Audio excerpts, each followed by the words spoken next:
Good morning, and we're glad that we have you. Nigeria against Algeria. Some of us thought it was going to be a difficult one for the Super Falcons, but they dealt with that game professionally. And Ajibade, of course, Rasheedat, scoring a brace in the first half, ensuring that the Super Falcons edged that one. It is first of two friendly games, but of course, Nigeria has an advantage beating the Algerian team right there. What did you make of that performance and them not being able to score a goal in the second half? I think it was a spirited performance from the Super Falcons of Nigeria. It was a beautiful game. And of course, I'm looking at the players in that particular team. I think the most prominent faces were that of Rasheedat Ajibade, the goalkeeper, talking about Chiamaka Nnadozie was in goal. And of course, you had all the stars in the team. But the makeup of the team was built up behind 6 NWFL players, in which the coach, Justine Madugu, also attested to that this is more or less a new era for the Super Falcons to get new players in within the ranks, as well as also get to more or less get the best legs into the national team. So for yesterday's game, one could say that it was more or less an audition for those who will be looking to join the ranks of the ladies and the Super Falcons, as well as more or less just trying to give playing time to these ladies who have not had such a friendly game at this level in a while. So it was a good game yesterday, and of course, definitely be looking to see how things are pan out right there in Lagos next Tuesday. All right, I've got Okpa Adebari in the studio as well, and he has a question for you. Robert, always a pleasure having you in the game. And, taking a look at the game yesterday, it was quite, should I say impressive, or it was good to see in terms of the style of play for me. I could see that Justine Madugu went with a 4-3-3. And you know what, a lot of football lovers in Nigeria were so tired of the way Randy Waldrum always set up his team. We would say that under Randy Waldrum that we're a very defensively compact team, but we were lacking, that goal threat error. So, I mean, you quoting Justine Madugu saying that it's a start of a new era. Are we going to see free-flowing football and goals coming from the Super Falcons going forward? I believe we're going to see free-flowing football. I believe we're going to see free-flowing football going forward. Just like you said, the players were not shy in terms of expressing themselves. The attacking intent was there from the get-go up until the final whistle yesterday. And of course, the composure for those players was also something that was very, very visible. For goals, it was a little bit disappointing that the Super Falcons could not add to their tally in the second half. But the big takeaway yesterday is the fact that these ladies understand that there is a different way the team will be playing, and that they are ready to put themselves in the proper shape, as well as also ensure that they carry out the instructions of the coach in terms of the attacking impetus he wants to give to the team. So it was a good one yesterday, like I said, and hopefully it will be possibly maybe a 3-0 or a 4-0 scoreline in Lagos. So let's just wait and see how things pan out. But yesterday it was a good one for the team generally. It was quite beautiful to see them playing right there in Ikenne and winning that game 2-0. Some of the fans that came to watch the game were quite excited, saying that they won that battle against Algeria. This return leg will be played at the Mobolaji Johnson Arena in Onikan next week, Tuesday, in Lagos. And you said you hope that they can score 3, 4, 5 goals. We also hope as well, because back in the day, we used to enjoy Super Falcons scoring 7 to 11 goals against football teams. And we just hope that that can actually return. But let's take a look. Let's listen to what Rasheedat Ajibade had to say after the game. The coach also spoke, talking about Justine Madugu. Let's listen to them. For me, the glory goes to the team, not just myself alone.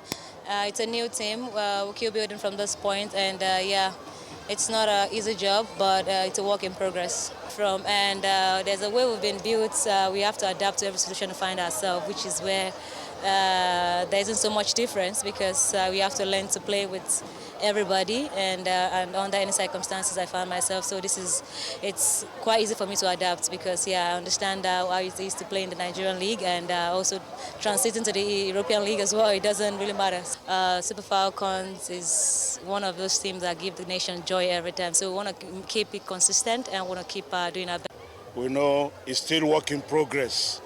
we wanted to start on a good note, and like you see, the girls have started quite on a good note.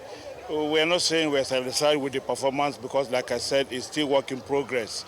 But we need matches like this, games like this, to be able to test the players' abilities, to see what they can also bring to the table so that we ensure that at any time we select the best to represent the country. If you don't trust them to give them opportunities like this, how do they show what they can do? It is only when you give them opportunities like this. Yes, they will make mistakes, and that is why we are there. We want to see those mistakes so that we work on them and ensure that they become better. We still try to make quite a few changes and give others who did not have the opportunity of playing today. We see also what they can also do on Tuesday. Listening to Justine Madugu right there, the head coach of the Super Falcons, and also the captain, interim captain, talking about Rasheedat Ajibade, quite optimistic that this new team will progress and do so well for Nigeria. And fans are also expecting the best from the Super Falcons of Nigeria. Now, Robert, let's switch to the men now. They postponed the semi-final clash between Nigeria's Flying Eagles and Niger is set to kick off later today. Now, victory for either side will earn them a place in the final, as well as a ticket to next year's AFCON Under-20 finals. Robert, we know how these teams started off from preparation to the first game, and then the second game, the first game they lost, second game they won it against Côte d'Ivoire. Now we are here. What are the chances against Niger, who have been considered to be minnows in football compared to Nigeria when it comes to rating? What are the chances? Because it looks like it is going to be a victory on paper, but we never can tell. Niger can also be a banana peel.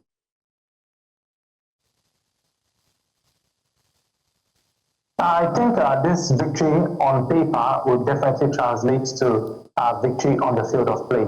It's been a slow start for the Flying Eagles of Nigeria, a very, very slow start. I particularly was disappointed that they lost that game against Burkina Faso on the first in the beginning of this tournament, and of course they were able to pick themselves back against Ivory Coast. That game was actually a very tough one because they came from a goal down to quickly record that victory, which ultimately sealed their place in the semi-finals as it is.